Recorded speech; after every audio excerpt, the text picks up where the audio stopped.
Mais que s'est-il passé? Le jeudi 18 février, pour la première fois dans l'histoire du journal télévisé, Marie-Sophie Lacaro, la remplaçante de Jean-Pierre Pernaut, n'a pas pu assurer son journal de 13 heures.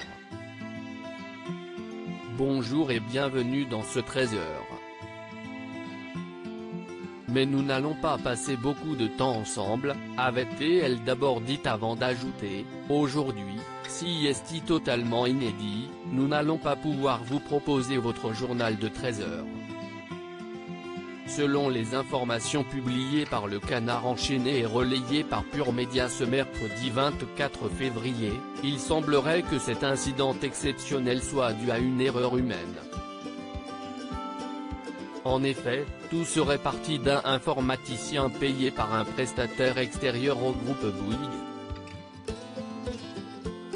Celui-ci aurait donc décidé de lancer une mise à jour des serveurs information à 12h10, soit moins d'une heure avant le journal de 13h.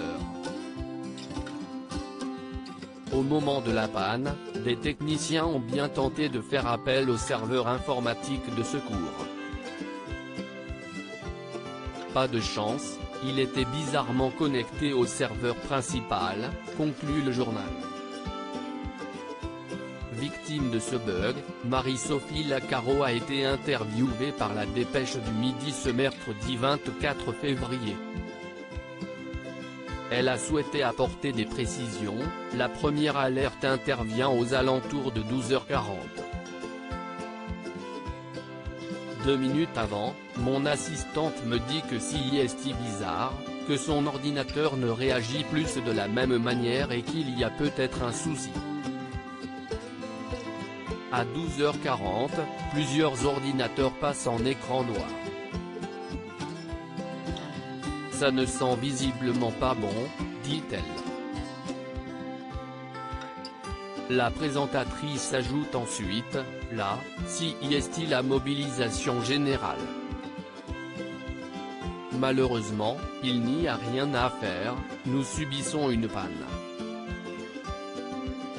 Au moment des faits, elle déjeunait avec Jean-Pierre Pernaut, présent dans les locaux ce jour-là. Pour la petite blague, je déjeunais avec Jean-Pierre juste après ce journal-là et si est lui le premier qui s'est amusé de ces gens sur les réseaux sociaux qui l'accusaient d'avoir piqué les clés ou les codes d'accès, confie-t-elle avant d'indiquer, je lui ai tout de même fait remarquer qu'à 33 ans, il n'avait jamais vécu cela.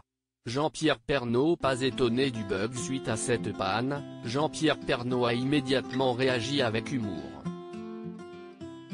Ces propos ont été rapportés par Le Parisien, je ne suis pas étonné, dit-il avant d'ajouter, depuis le temps que ça devait arriver. On le disait.